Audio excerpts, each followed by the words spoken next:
3. Well, it looks different from here. Even though they've got their backs to me, I'd like to join the chorus of other speakers and thank John and Marco hugely. And in fact, all of you as well too, because this has been a fantastic experience and a lot of fun as well too. And I think there are very many and very different worthwhile inputs from a whole lot of different perspectives. I, of course, have an admission to make, or a confession, I suppose. Maybe it's both those things. Of course, only having spent 2 years as an academic, but some 22 years as a tax partner in various accounting and legal firms, I'm a bit of a fraud as an academic.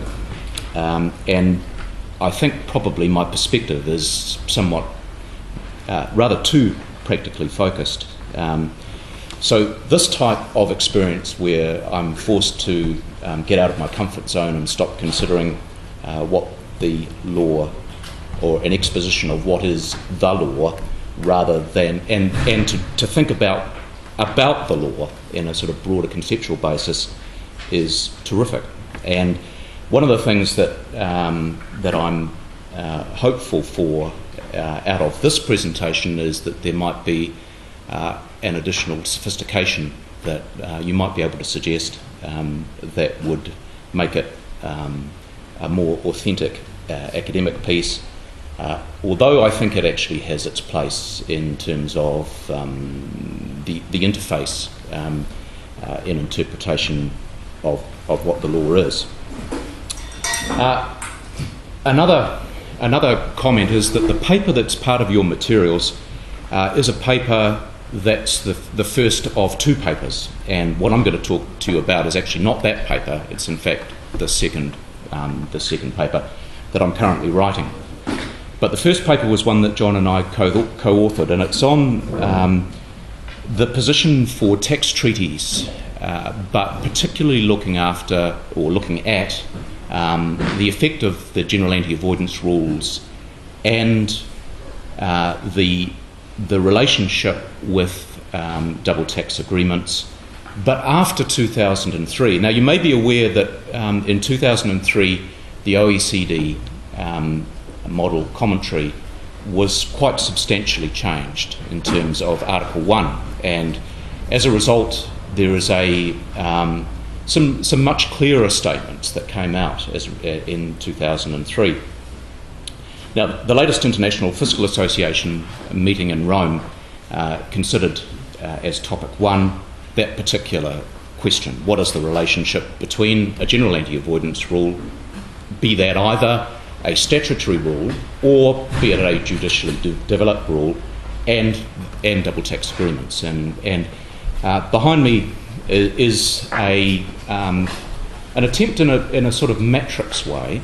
There are 2 issues here. It's not quite as integrated as it could be, but we've got our domestic law, and I think if you just look at that top line first, you will find that in your country you'll either have an express anti-avoidance rule, or you'll have a less prescriptive anti-avoidance rule, which might take the form of judicial or other approaches. Now, from Thomas, in fact, there is of course a third category in that there is no anti-avoidance rule at all, but I suspect that's a developmental thing, and as a matter of time you will have the benefit of having general anti-avoidance rules as well.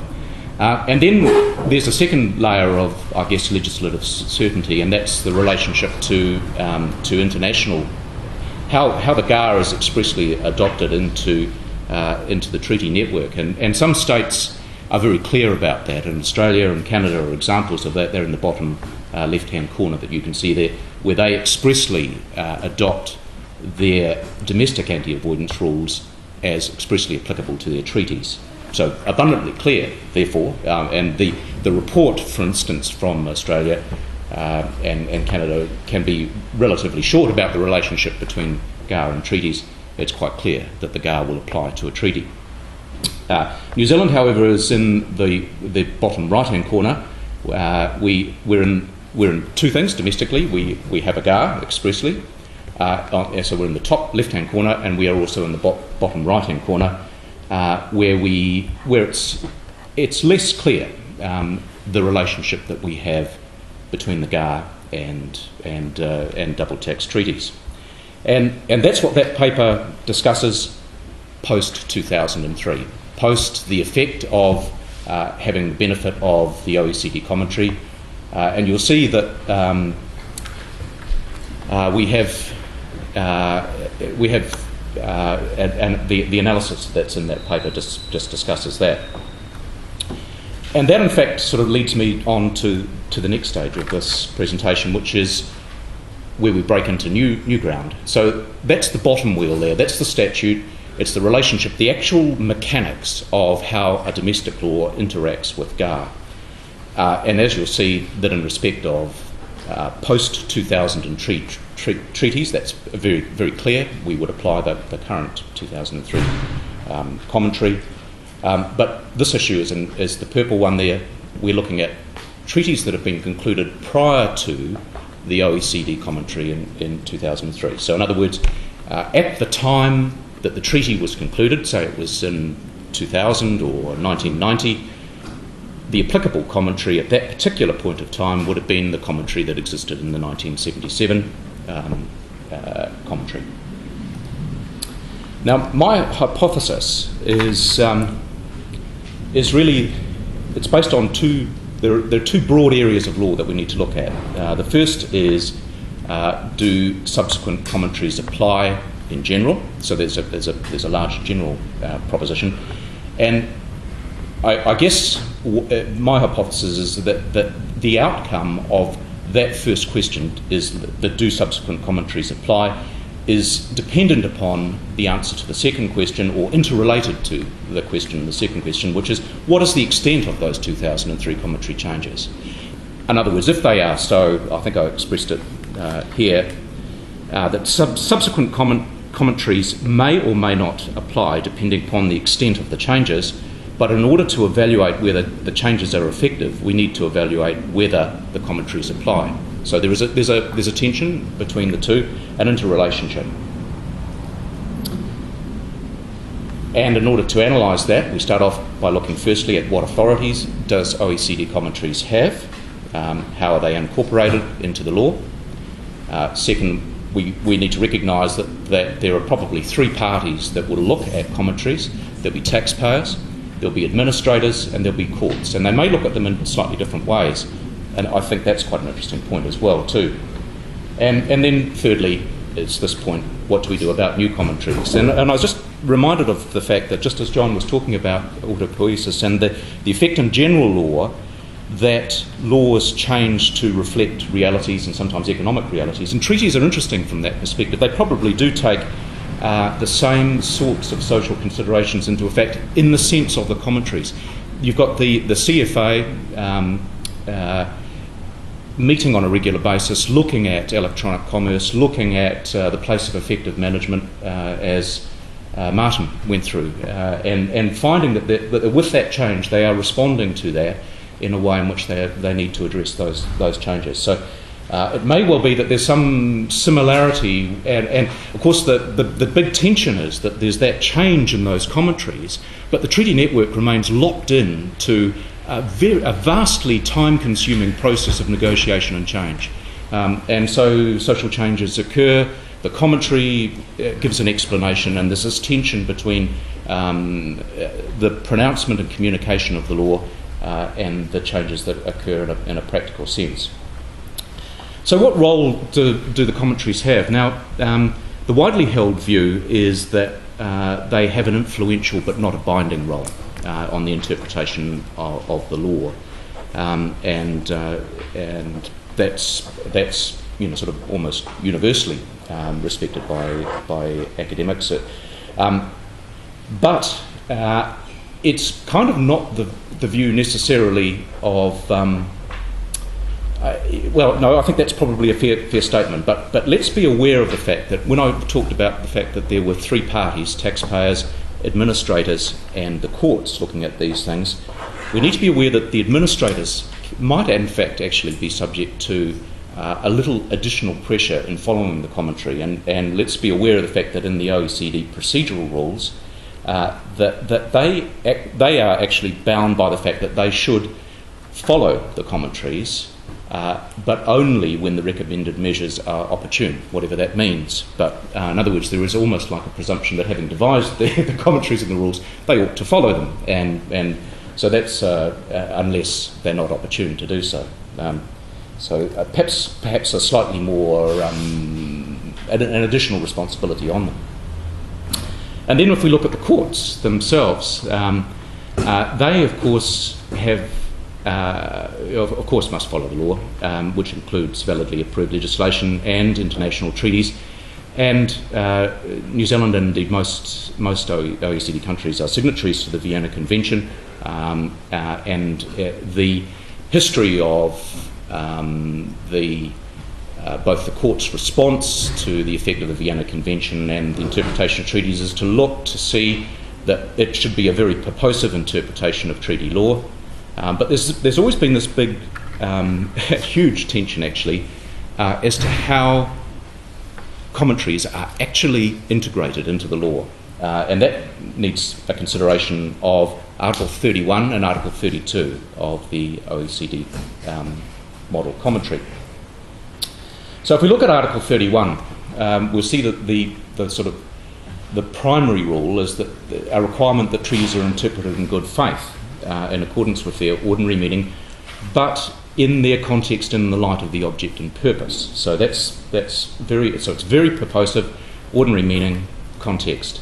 When we look at context, though, the context here becomes quite express. It's not a broad context. It's actually the context at the time that the conclusion of the treaty took place. So it's actually quite a focused examination on any agreement in connection with the conclusion of the treaty and any instrument together which was made by one or more parties in connection with the conclusion of the treaty. And I've highlighted those words, conclusion of the treaty, because it's quite temporally based at the time the treaty was negotiated. So if you're thinking about commentaries, and particularly subsequent commentaries, naturally they might fall into one, but they certainly don't fall into two, because they simply weren't made at the time that the treaty was concluded.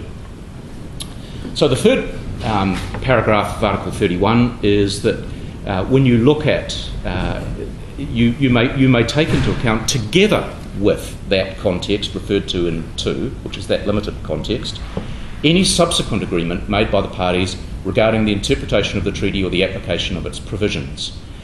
Now this might give us a little bit of hope for a subsequent commentary, that because it is, but it needs to be a subsequent agreement. We need to look at that. And we also need to look at whether any subsequent practice. Could a later commentary actually be either a subsequent agreement or a subsequent practice? And lastly, is it in fact a special meaning given to a term if it's established that the party so intended? And there's a famous line of thinking that I'll go through very shortly on that. So just very quickly on subsequent agreement, some commentators have said that an agreement needs to be another legally binding international instrument, and the classic example, of course, would be a protocol or some sort of memorandum signed between the contracting parties, which would be quite a clear indication and then could formally be adopted into law. But I guess I just need to ask the question is, why can't an agreement actually be something less formal than that? It was obviously in addition to context, and could, in fact, an agreement, the CFA sitting around, with the countries having the right to an objection or reservation about that commentary, could that, in fact, be an agreement? And it would certainly be an indication that the parties intended to agree to that arrangement.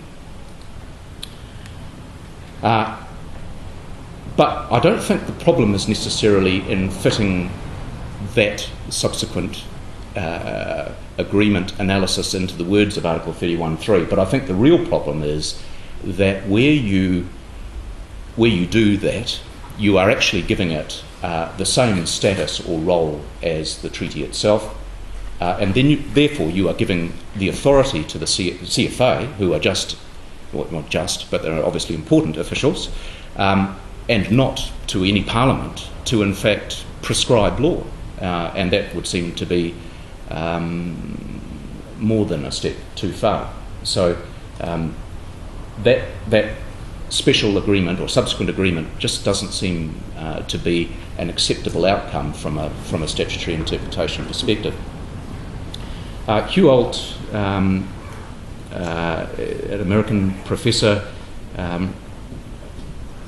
bridged the gap between Article 31 and Article 32 by saying that commentaries could, however, fall into that fourth category in Article 31.4, and that they might in fact establish a special meaning to be given to the terms of the parties or it would uncover an ordinary meaning. And if we look at Article 32, you'll see that recourse may be had to supplementary means of interpretation, which could include, of course, the commentaries, in order to confirm the meaning resulting from the application of Article 31, so the ordinary meaning. And often there's a lot of focus on the fact that Article 32 can be used in the circumstances or to determine the meaning when the interpretation according to Article 31 leaves the meaning ambiguous, obscure, or leads to a result which is manifestly absurd or unreasonable. But there are two parts to Article 32. The second part is looking at where you can't make sense, and so you're looking at subsequent materials. But just ignore that for a second and focus instead on the bit in blue, that in order to confirm the meaning resulting from the application of Article 31. So in other words, you're using the commentary to confirm the special meaning that was negotiated under Article 31 or the ordinary meaning under Article 31. And that may well be the appropriate analysis so that you can incorporate the commentary.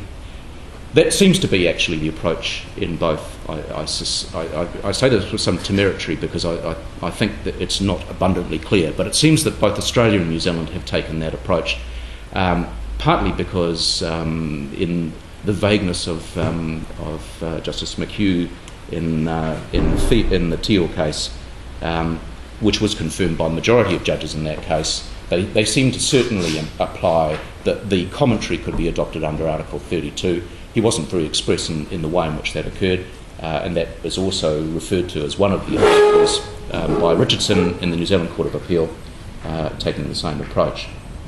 So in all of this, what does it mean? Well, I think, therefore, it seems relatively clear in Australia and New Zealand, and I think actually this would probably be true for most countries around the world, that we can use commentaries, but only as an aid to interpret, and that the vast majority of commentators would say that a change in the commentary cannot amend or change a treaty because of that. It's an interpretation aid. It's not a subsequent agreement. It doesn't have the force of law. It is in fact an assistance, and that must be correct, because if we were to go under paragraph 3 of Article 31, we would be saying that Parliament has given away its taxing rights to the CFA, or its determination of what are taxing rights, and that doesn't seem an appropriate outcome. But the problem that we're left with, of course, is that for administrators is that because of the length of time that treaties take to negotiate, we can end up with major problems. And an example of this is if New Zealand was to introduce a capital gains tax under the current articles dealing with the alienation of property, for instance, we have given away the right to our treaty countries for that other treaty country to tax any gain on the sale of personal property. So if that were the case, for instance, and New Zealand introduces a capital gains tax, it would effectively mean that in our treaty network we would not be able to impose it on any non-resident selling those shares in New Zealand companies. So subsequent commentaries must use the one that was in place at the time the agreement was negotiated, or should we phrase the question differently, can subsequent commentaries be referred to at all to assist in interpretation? And that's that other point. So if we're using Article 32 though, then the latter commentary can be a clarifying aid to interpretation. We can use it, but on the other hand, there is this tension. Philip Baker takes the view that this ambulatory approach is pragmatic, and that both the current and subsequent commentaries should be examined, and that provided there isn't a significant change in the commentary itself, then you should be able to use it, would be helpful. And John Avery Jones makes the point that if we do elevate the status of the commentary to become like a subsequent agreement, we would be giving that CFA the authority to rewrite the law, which is unlikely to appeal to parliaments any more than it does to taxpayers, which I think is probably 100% right. I'm rather intrigued with the growing number of Canadian cases that are looking at anti-avoidance and treaties. Now remember, the Canadians, like the Australians, have a specific adoption of the GAR into their treaty networks. But have a look at this, the Federal Court of Appeal on Previs Cars. Now, it's more famous for the fact that it's a case about beneficial ownership, but there's a really interesting statement that's in there when it's looking at this question of whether you can use a subsequent agreement. And so the judges here are saying, I pause here to observe that counsel for both sides agree that the judge was entitled to rely on subsequent documents issued by the OECD in order to interpret the Model Convention. And then in paragraph 11, it says, the same may be said with respect to later commentaries, when they represent a fair interpretation of the words of the Model Convention and do not conflict with commentaries in existence at the time a specific treaty was entered, and when, of course, neither treaty partner has registered an objection to the new commentaries. So here you have the Canadian Federal Court of Appeal saying adopt later commentaries where they are not inconsistent, where you haven't objected to them, and where where they represent a fair interpretation of the words of the treaty. And then he goes on to say that many amendments in the OECD commentary are intended to simply clarify, not change the meaning of the articles or the commentaries. Subsequent cases to that was 2009 Federal Court of Appeal. In subsequent 2010, just this year, the Federal Court of Appeal again in Lingle actually curiously did not follow their own advice. But that's a matter of semantics. It's probably hardly relevant to the outcome of the decision. But in the TD Securities, another Canadian, the Tax Court of Canada, of course, bound to and did apply the 1999 commentary to a 1994 treaty. In New Zealand, we seem to be strangely silent on this particular issue. Wasn't considered in the JFP Energy Court of Appeal case, and in the ER Squibb, it's a 1980 Court of Appeal case, we appear to have used the commentary from the 1963 commentary rather than the 1977 decision. So do subsequent commentaries apply? And then the second question of this lucky Quinella is the extent of the 2003 commentaries. How significant was that change? Now, this is probably a little bit controversial because these changes were described by Brian Arnold as extensive revisions and fundamentally different. But I'm not sure that that is actually correct, and the reasons why there are three major areas of change in the 2003 commentary. The first is sort of dealing with a fundamental statement there. You'll see that the new 2003 commentary said it was the purpose of tax conventions to prevent tax avoidance and evasion. Previously it had said the purpose is to prevent double tax. They should not, however, help tax avoidance or evasion. Now, it's an effectively a clear statement that it's a particular purpose of tax conventions to prevent tax avoidance and evasion. The previous comment, was they should not, however. The broad emphasis is still similar. It's just not making it such an express purpose, but the degree of force. The more concerning thing is that in the prior 1977 commentary, there had been two views reflected. The view of a large majority, which I assume a large majority is not a majority of large people, but in actual fact just simply a numerically large majority. They had actually taken a view on the relationship between Ga, and there was theoretically a small minority who I suspect probably would be representative. Now, of the 44 countries that had given reports at the Rome IFA session on this topic, only 2 countries actually said that they didn't think their GAR was interactive with their treaty network, and they were the Netherlands and Portugal.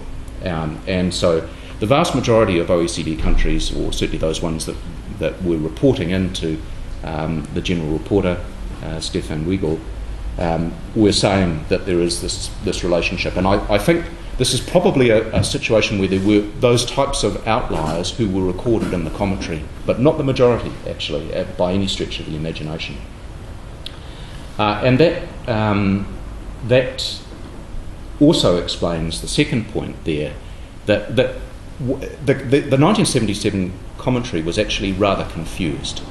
It had a description that had borrowed a lot from a report on conduit companies, and it sort of mixed up the general relationship of general anti-avoidance rules with a discussion on a broad aspect of beneficial ownership and the use of conduit companies. And it sort of juxtaposed that, so that one time it was referring to general principles, one time it was referring to specific instances. And the 2003 was truly a case of clarification and setting out a whole new regime where they looked at the fact that different countries look at, I think in probably quite an interesting jurisprudential way, similar to the sort of issues that John was talking about. The New Zealand approach, for instance, is to look at a transaction and apply its GAR, and as a result of applying that GAR, it recharacterises the facts, which then are applied to the treaty. So, for instance, if you abusively sell the sale of shares, which are in substitution for the payment of a dividend, the recharacterisation under the GAR, under our domestic law, will be to say that should have been a payment of a dividend. It wasn't really the sale of shares. New Zealand doesn't have a capital gains tax, so that's a significant factor. So and then the treaty would say, let's treat that transaction as the payment of a dividend. So that is the logical way in which it...